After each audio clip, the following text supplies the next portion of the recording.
Koreans are good at fucking playing video games. Of course. And if you go into Reykjavik as a team, if you're 100 Thieves, if you're, FaZe Clan, whatever the fuck team you are, if you disrespect that Korean team, you're probably going to have a bad fucking time.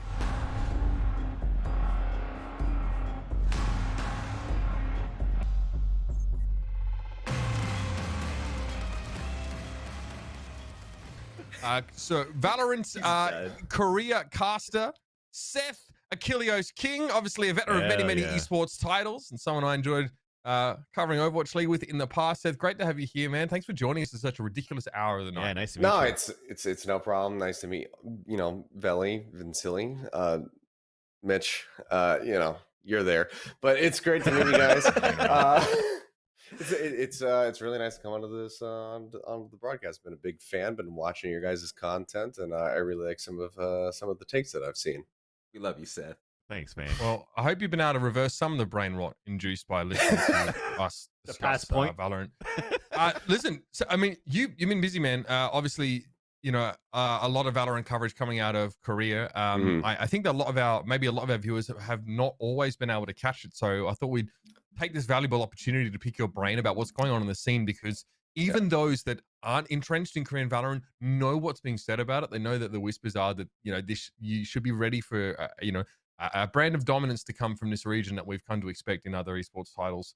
I just want to talk, about Masters overall here, because you kind of had a situation, Achilleos, where there was an expected winner for Masters coming into it, right? VisionStrikers seem to be the most dominant Valorant team we've ever seen.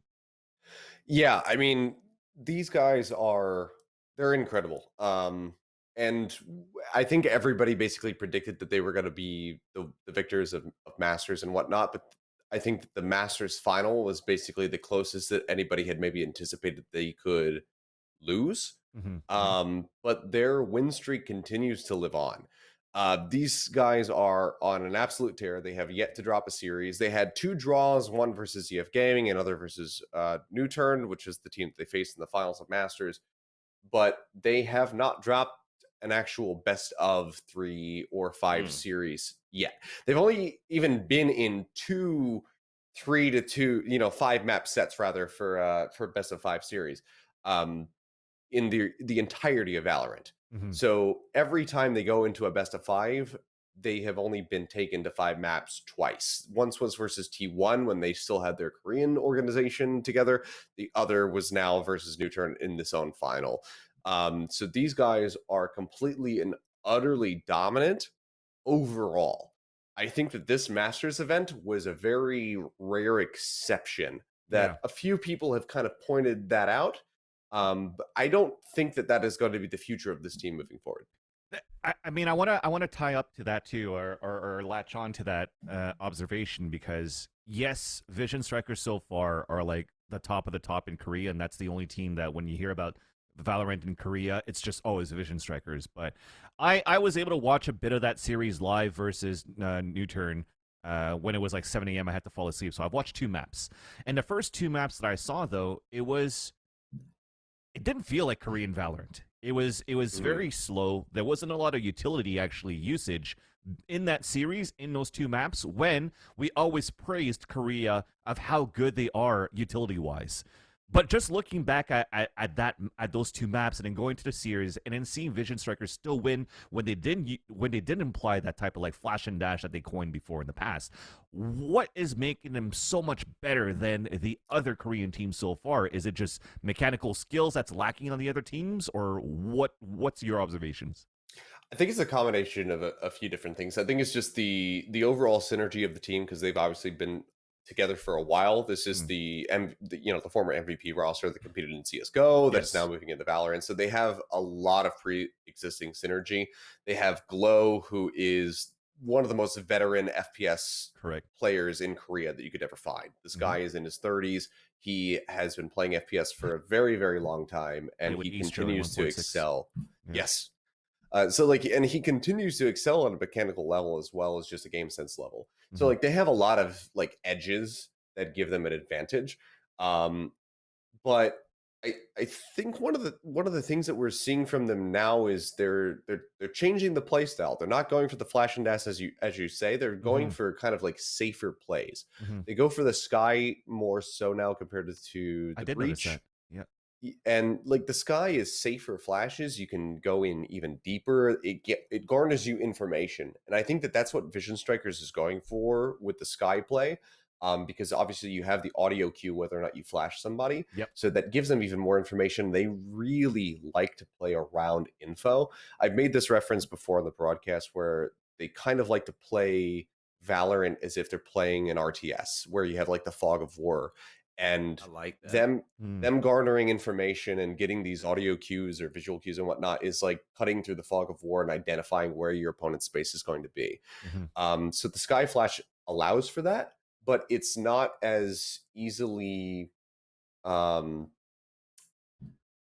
they can't really like couple that with Pinpoint, their normal set plays compared to when they're playing with the breach, because it's much more instant. It's much more reactive. You go on this play, you peek the corner, you get the headshot. And I think they're still adapting to it. And I think that that's why they suffered a little bit in Masters. I actually, to continue with that analogy too, then with the fog of war, I think it kind of makes sense then now that YRB is kind of like switching out from a jet and playing more Rays, so that the Boombot, for example, could try to find some information. The paint shells could try to flush some people out instead of going for a flash and dash and try to use your body to gain that information and use your reflexes to get the kills. But yeah, I did notice that when they did win the series after that, it was like, hey, looks like Sky is viable, right? So I do like what they were doing there. I even think they went double initiator at some point, right? They had a Sky and a Sova. So continuing to change the meta. I like that for Vision Strikers. Yeah, I mean they've been playing around with a lot of different stuff, and it's good to see them continue to innovate and try different things. Because like if they just kept to the same thing over and over again to continue to beat people, it'd be stagnant, even and boring, kind of just even from a viewer's perspective. But I like that they're trying to experiment with new things. The thing that gets me the most excited is the potential of Glow coming in with our new agent, because him on Astra, because a lot of people have been talking about like Astra is going to be the thing that kind of replaces Omen potentially, yada yada yada. Like I don't know what the exact layout is going to look like, but if you get somebody like Glow, who has one of the best game senses in the world, that could be incredible, because we've already seen North American teams, EU teams take strategies from Vision Strikers, going for these these breach jet plays, that kind of thing. Yeah. If you bring Astra into the mix, that's a whole nother level of depth that we could experience. And if they're the ones to really pioneer that, then I am excited to be along for the ride. It's like you kind of mentioned how it was hard to layer utility. I can't believe that. I just told Veli twice. No, ask that. The next question. But you mentioned how it's hard to layer utility with Sky, right? Because the flash is so instant and it often goes quite deep, and sometimes it's just like a dry peak that comes in after the flash. Do you feel like with the way that Astra can actually place her utility really deep, that is actually something that could combo effectively with the Sky, or could actually give you an extra dimension? Because all of a sudden, you're not limited by a line of sight in terms of how you can activate that utility. So you have much more command over the map. Do you feel like that's for someone like Glow that just really increases their potential to impact the game based on this heavy information style you mentioned that Vision Strikers are playing? In a vacuum, I think it does. In a vacuum, I think that Koreans will be the best region to excel at using Astra. But obviously there's going to be those edge cases, because I think that Glow is somebody who, like, he's obviously, he's an Omen player. He's a lurker. He likes to play around and call what the enemy team is going to do, try to get a read on what they're going to, play round after round. And I think that Astra is something that really relies on game sense. Placing those stars early, trying to figure out what exactly is going to be the game plan of a team, and then using those to counteract things, before they even happen. So it really comes down to predictability. So for somebody like Glow, I think that he very well may be able to excel with that pick and really make it work. But I also think that he's going to have the sense to know this isn't the map for it, or this is not the team that I have the best read on. So I'm going to stick to Omen, where I can play a bit more loosely comparatively to, when I play Astra and I have a really hard read on how these guys are going to play round over round.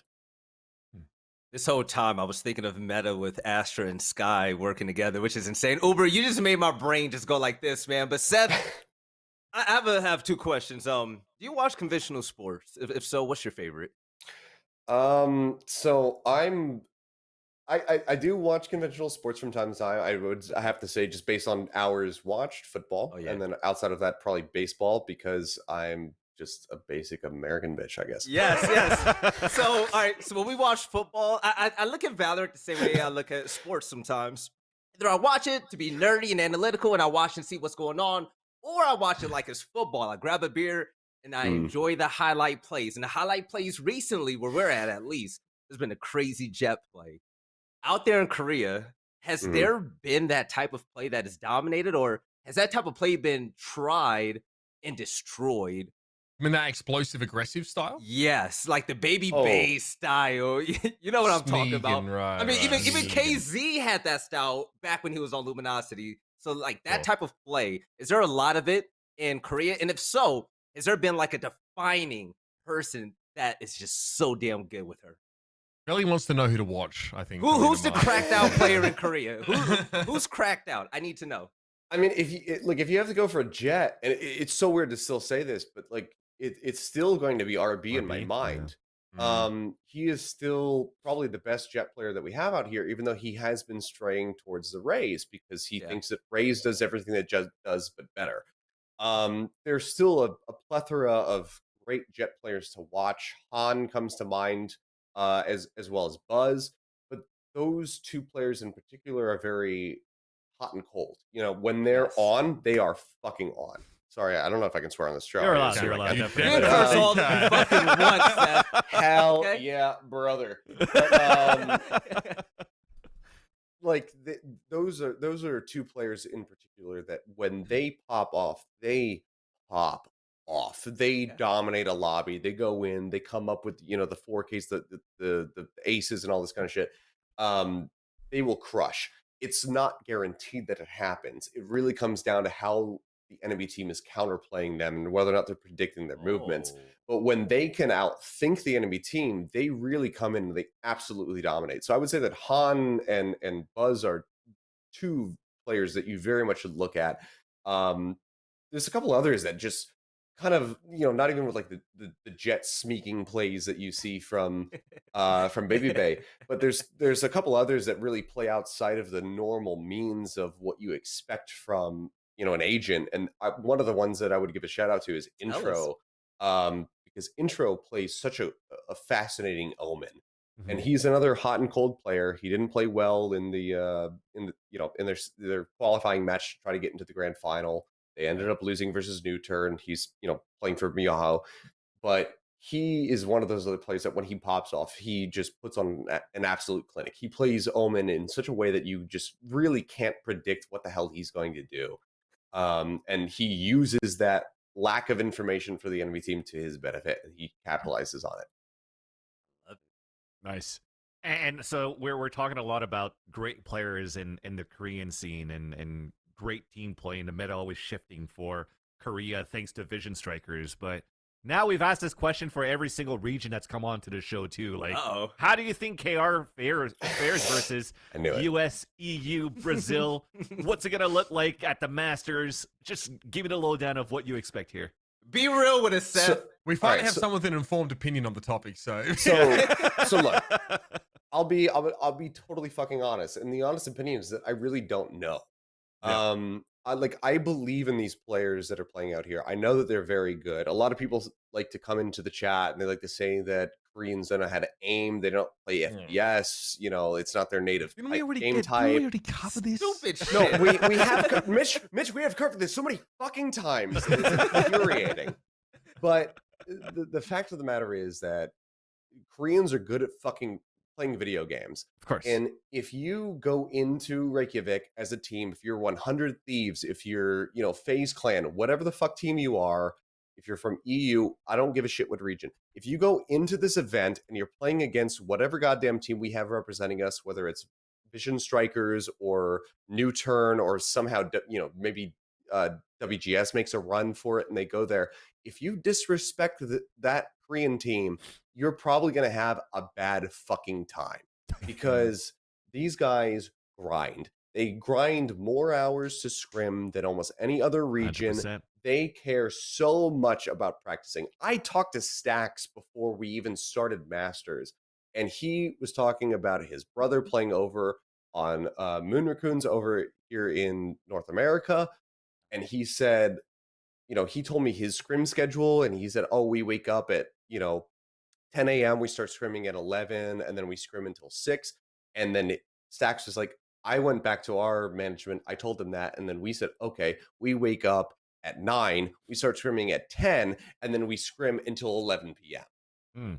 Like, they're that competitive. They see how real. far the other regions goes, and they say, let's be better than that. Yeah. So give some fucking respect. Yo. 100%. I definitely do give that respect for the Korean scene for that too, because that type of mentality with the practice is kind of like what I saw back then when I was watching Hyun Jun become a pro gamer for Counter-Strike, and for StarCraft, and he goes into like the NBC gaming house and he sees how all of these players, academy players, trying to make it into the big leagues, trying to make it into the higher leagues. They're like all sitting in bunk beds and they're practicing 14 to 16 hours. So going back to that topic, by the way, Uber, when we were saying like 6-man rosters, They're these guys are fucking having like nuts. 14-man rosters just to try to get like 3 fucking spots. It's the motherfucking They're Hunger not Games out there. NA, You bro. don't even Yeah. get to touch It's your not mouse NA. NA until is you way frag. Yeah. Until you frag with your fucking mind, you don't get to use a mouse and keyboard, mate. It almost becomes unhealthy at some part. I mean, there's always that discussion in there, but definitely to get back into like that mentality of the Korean scene, right? Because even me, when I went in like World Cyber Games 2003 and I went to WEG 2005, it's like, man, esports was looking really amazing for like, for example, especially in StarCraft, even let's say now in League of Legends. But when you're looking at it now as Valorant coming into the scene, how is that perceived by the general public? How's the fan base out there right now for Korea? And by the way, like, fuck you to be able to have a studio and people on the fucking stage and stuff like that too. I'm fucking mad jealous right now. Shout out to them, man. Yeah. Look, it's fantastic that things have been handled well enough that we can have the players on LAN. That's just a blessing that we never really kind of had anticipated when COVID came around and whatnot. I would say that the general reaction is growing currently. It's not as strong as it could have been. There's obviously been issues with the launch of the game here in Korea, given the PC Bong issues with Vanguard and whatnot, and how PC Bongs are unwilling to install Valorant on certain PCs and whatnot. So that absolutely hurt the game's launch, I think, because PC Bongs are still and have been open. They have to close at 10 p.m. as most businesses do. But not having every PC be able to run Valorant is a little bit harmful to it. That being said, I think that the overall issue of COVID has really led to a lot of Koreans owning their own PCs at home. So even with the issues that we've seen in PC Bongs and whatnot, the numbers that are expressed through PC Bong numbers, if you try to play Valorant in just normal peak hours, you're waiting like 10 seconds for a game. So it's not unlike League of Legends right now when you just get into a game instantly. So it's very, very fast. So as far as the general play is concerned, and granted, I should just put this out there, I'm in like gold. So that's around your average. Shout out. That's where your average player is going to be. So this is going to be the peak amount of people that are trying to queue into a game. Like, you're getting into a game fairly quickly. When you get into like the later hours of the night, sometimes I play with the other commentators out here, Tasteless, Artosis, Paper Thin, whatnot, some of the other guys who just kind of live out here. Sometimes you can run to a late queue, but that's often because you're trying to go into a 5-stack, so it tries to match you for a 5-stack. So if I try to solo queue at 2 a.m., I'll probably get in within a minute and a half, which is pretty good as far as competitive game queues are concerned. So I think that it's like the PC Bong numbers are really heavily weighed, and I think that while Vanguard did hurt it, I think that the game is still doing quite well. But that's just me based on my own experience. I obviously don't have Riot's numbers. But so player base, I see that there's a growth. But what about the fan base? Do you have like those people that are stopping Stacks in the streets for like photos and interviews and stuff? Is it like Jaehong level lineups at the signing table? I'll have to ask him next time that I'm around, that I see him. But I think that it is doing quite well. Like just looking at VisionStrikers, like they get a decent amount of interaction when it comes down to their tweets. And the other thing about VisionStrikers is that they actually prioritize English first in their tweets. Oh, nice. nice. I think that they noticed how much the game was taking off in the Western audience compared to the Eastern audience. Yeah. So they actually normally tweet in English first, then they tweet in Korean as a follow-up, which is inversely to what you see in a lot of words. Yeah. I'm gonna ask this question because I came from console, I came from Gears of War, Halo, whatever. I was never super big in esports. So, like my first big esports event was the first Overwatch finals. That was the first time I sat in an arena. What is esports like out there compared to America? Like, if you're actually known and you walk on the streets, are people actually gonna fucking know you? Like, is it just a different world compared to what we know in North America? Seth doesn't exactly have his own ramen being sold in stores, but that's the thing. Oh man. I'll be a pedant here. Neither I'm new to Wolf. this, by the way. Wolf has his own burijjigae sold in stores. So it's the army stew. Sorry, yeah. It's like esports here is fucking enormous. Especially for the more so obviously for the Korean players and personalities and whatnot, but like even as a Western individual being out here and working in Korean esports, like there is a level of recognition that you will sometimes encounter, and it becomes pretty fucking wild. Like there's been times where I'm out at a bar, and whether it's a Korean fan or a Western fan, like they'll come up to me and be like, hey, shut up. Do you like, I mean, it hasn't happened in a while, obviously because like COVID and whatnot, but like I've had people come up to me and say like, oh, you used to do Apex. And I'm like, hell fucking yes, I used to do Apex. Fucking best goddamn iteration of this game, like Overwatch that ever existed. Like, yes, I did used to do this. And I'll chat with these people, and sometimes they'll offer to buy me a drink. Normally I'll refuse because I don't really like that whole You're not allowed to refuse thing. You're not well, they'll tell me that, but I prefer to when somebody offers me a drink, I normally prefer to actually say, you know what? No, let me buy you a drink because you're being But it does happen from time to time. My co-caster Wolf, he encounters it way more because he's just straight up fucking famous as shit out here. So there'll be times where like we're out at a bar and somebody will come and be like, "Oh, burijjigae man," I'm like, okay, go sign your fucking autographs. We'll continue our conversation. This is what happens. That's so good though. Yeah, for Valorant's health out there too. I said that's really cool, like to hear, and then like as someone that's new to this, hearing that about Valorant as well and the health. I mean, if VisionStrikers, whoever it is that comes out of Korea, winds up top 3, top 4, even win the fucking thing. I want to see the reaction out there, man. I've only heard stories. So it's the mecca of esports. I think it's going to be. I think it's going to be incredible. I think that if VisionStrikers or any Korean team for that matter, because obviously we have a whole new stage of challenges that we're going to play through. I think that if any Korean team goes to Reykjavik and they perform well, if not win the event, I think it is actually going to be such a significant boon for the scene out here because Koreans will back that. They'll say, "Oh, look, we are internationally significant in this esport. I need I need to play this. I need to grind this harder. I'm going to watch the stream." They just care about that. It's the same thing is with the Olympics. Like I remember being out at a bar when the Summer Olympics were happening, and the Koreans only watched when Koreans were on stream. Like it was like archery was happening and everybody was so zoned into the broadcast and whatnot. They're looking at it and they're just like, they're cheering, they're clapping when something happened. They're sighing, like, hitting their foreheads when they might have missed a shot, that kind of thing. And then it was just like, okay, and now it's time for Russia versus USA. And people are just like, "Ah, fuck, I don't give a shit anymore." So when they're involved, they really give a shit. So if they do well at Reykjavik, like the entire Korean scene will just see an immense amount of growth. Thanks for sharing that with me, man. Yeah, I've noticed that Korean fans really uphold excellence. Like if there is excellence, they vote with their feet. It's the same with the Brazilian scene. Like if their teams are sort of middling, I even saw this in Battlefield 4 of all games. If their teams are middling, they don't care. But as soon as their teams start to perform, the fans just come. They swarm. Yeah. They say, "Here's another thing we want to co-sign as fans." You know, that we see the work ethic and the excellence displayed by these players, and you know, we want to get behind it. So I can't wait to see that. I mean, I've got glimpses of, you know, from an outsider's perspective, seeing what Overwatch is like in Korea, and that's just mental. It's just sick. I mean, so just go look at that Apex Season 3 Grand Final outside Lotte Tower. Look at the size of that fucking crowd, the scale of the event, and you will see what is capable of happening when it comes down to Koreans embracing an esport.